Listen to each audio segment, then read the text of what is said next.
Hi everyone, so I have just uploaded a video and it got a few views, and then I actually watched it after I had uploaded it instead of before I had uploaded it, and I couldn't fucking hear myself talk, so apologies about that. Anyway, I'm gonna have to redo it again now with holding my phone, because apparently that's the only way you can hear me, or I can hear me.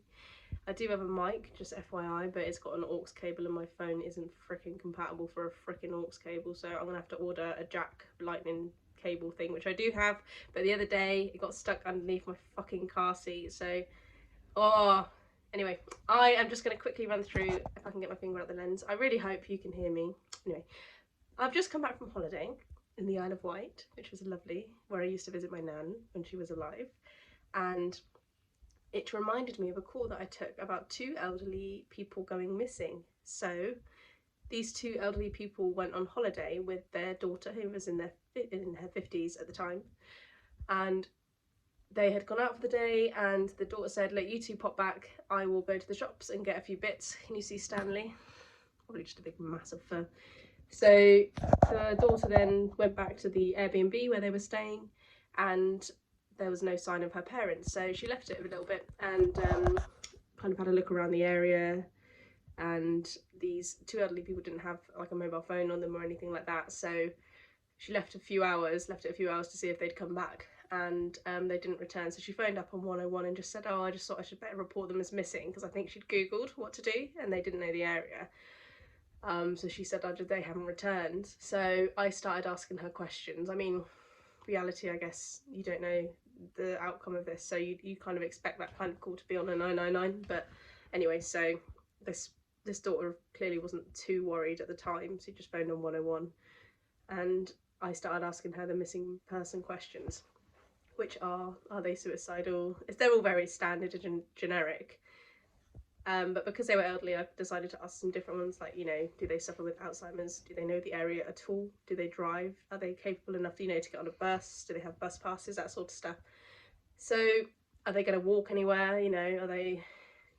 Are they kind of aware of the dangers around them if they walk on major roads? Because some people just think, "I know that route, I will walk it or go on my mobility scooter that way," and it's very dangerous. I think the questions I was asking and had to ask as a standard kind of started to make her a bit worried and upset.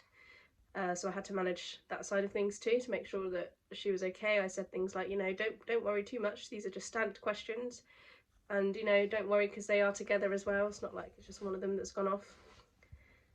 Oh my days, Stanley! Those legs in the air. So anyway, I took all the descriptions, the names, date of birth, that sort of stuff. Like I said, they didn't have mobile phones on them, so we couldn't phone them. So I ended the call with the daughter and said, "Look, we'll get somebody out to come and see you. Don't worry, like really don't worry. These things happen. They're in a different area. They probably just got a bit lost, but we will find them." So that helped her a little bit, but obviously I'm just somebody on the phone.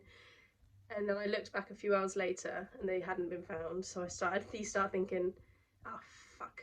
And then I looked like about an hour later, I think it was about 3 hours in total, and they had returned. I think they'd literally just had a wander, went to a cafe, and just didn't really think much of it. They came back and their daughter was like, "Oh, fucking hell, I had the police out looking for you." So that was an interesting one. So I thought I would just share that. I hope that you can hear me. I'm just going to upload it anyway, I don't care. And I'm going to sort out a microphone, I promise. I promise. And it's coming up to Halloween, and I have a couple of spooky stories to share with you. So please stay tuned. Look out for them. One involves a graveyard, and one involves clowns. Lots of clowns running the streets. Anyway, I'm going to go. Have a lovely weekend. I hope you can hear me. Stanley says goodbye. And my house is a tip because I've just come back from holiday. I'm going to go pack my clothes away. Take care. Love you. Bye.